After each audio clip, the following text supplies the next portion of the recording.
तो आज बात करते हैं एक ऐसी कहानी की जो शायद ही आपने सुनी हो। एक ऐसा टकराव जहां भक्ति ने सीधी चुनौती दे दी कर्तव्य को। ये कहानी है हनुमान और मृत्यु के देवता यमराज के बीच हुए एक ऐसे युद्ध की जिसने ब्रह्मांड को हिलाकर रख दिया था। ये सवाल सुनने में कितना बड़ा लगता है ना। क्या कोई इतना ताकतवर हो सकता है कि वो खुद काल को यानी समय को भी रोक दे? चलिए आज इसी रहस्यमयी और रोमांचक कथा की परतों को खोलते हैं। कहानी की शुरुआत ही बड़ी नाटकीय है। जरा सोचिए, यमलोक जहां सन्नाटा होना चाहिए वहां हाहाकार मचा है, क्योंकि उनके स्वामी यमराज जो सबके प्राण हरते हैं वो खुद बुरी तरह घायल होकर पृथ्वी से लौटे हैं। कोई समझ नहीं पा रहा कि आखिर कौन है वो जिसने खुद काल को ही हरा दिया। तो सवाल ये है कि ये सब हुआ कैसे। इसके पीछे की कहानी शुरू होती है कुछ दिन पहले यमलोक में हुई एक बहुत ही गंभीर बातचीत से, जो एक नामुमकिन मिशन के बारे में थी। चित्रगुप्त, जो हर प्राणी के कर्मों का हिसाब रखते हैं, उन्होंने यमराज को याद दिलाया कि त्रेता युग में श्री राम के अवतार का समय अब धरती पर पूरा हो चुका है। अब उन्हें लेने जाना होगा। लेकिन इसमें एक बहुत बड़ी अड़चन थी। दिक्कत ये थी कि यमदूत अयोध्या में घुस ही नहीं पा रहे थे।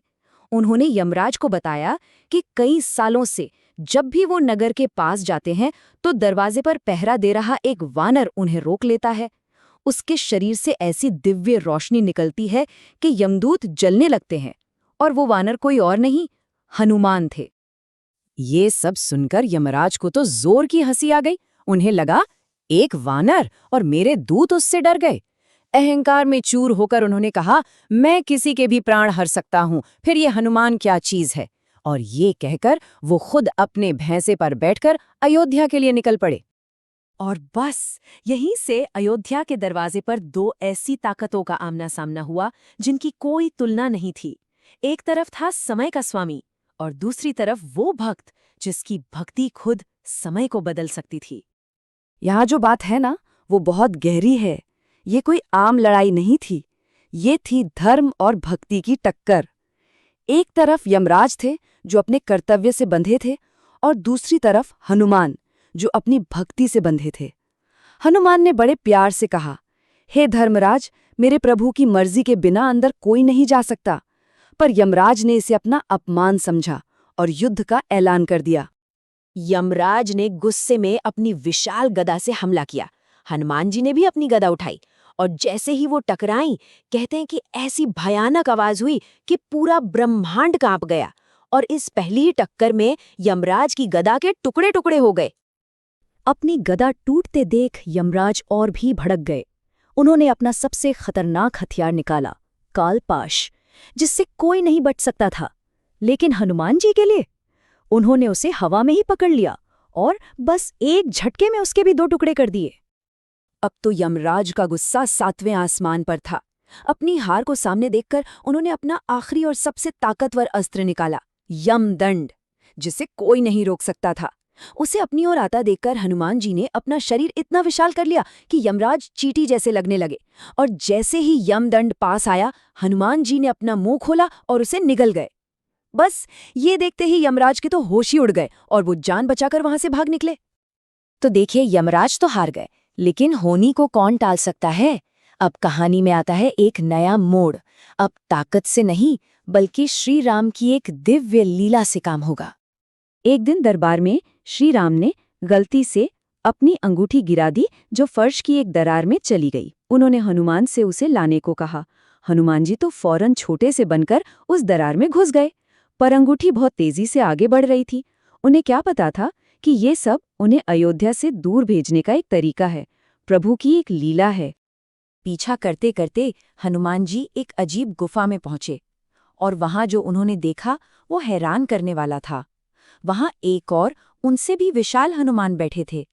उन्होंने बताया, मैं पिछले कल्प का हनुमान हूं और तुम इस कल्प के।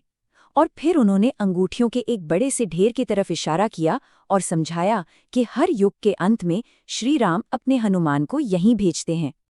तो ये जो सब कुछ हो रहा था ना, ये थी श्री राम की लीला।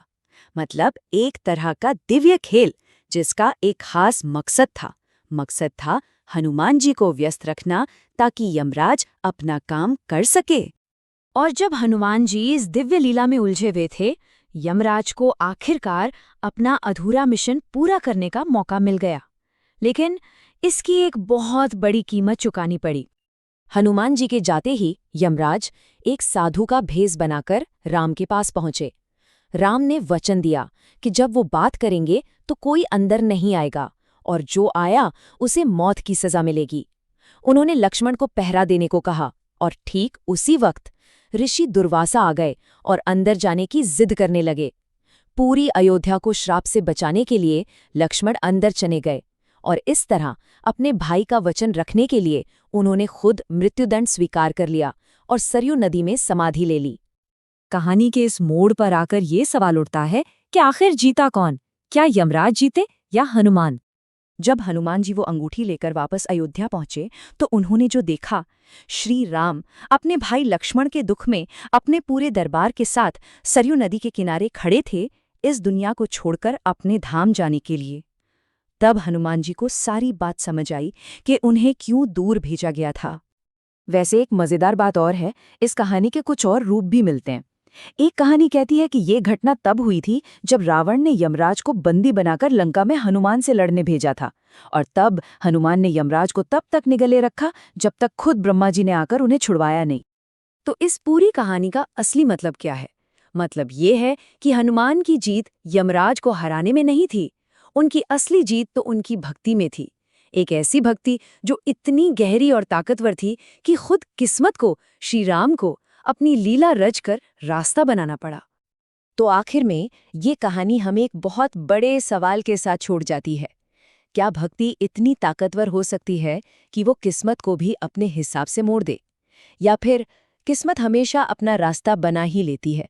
इस पर सोचिएगा जरूर।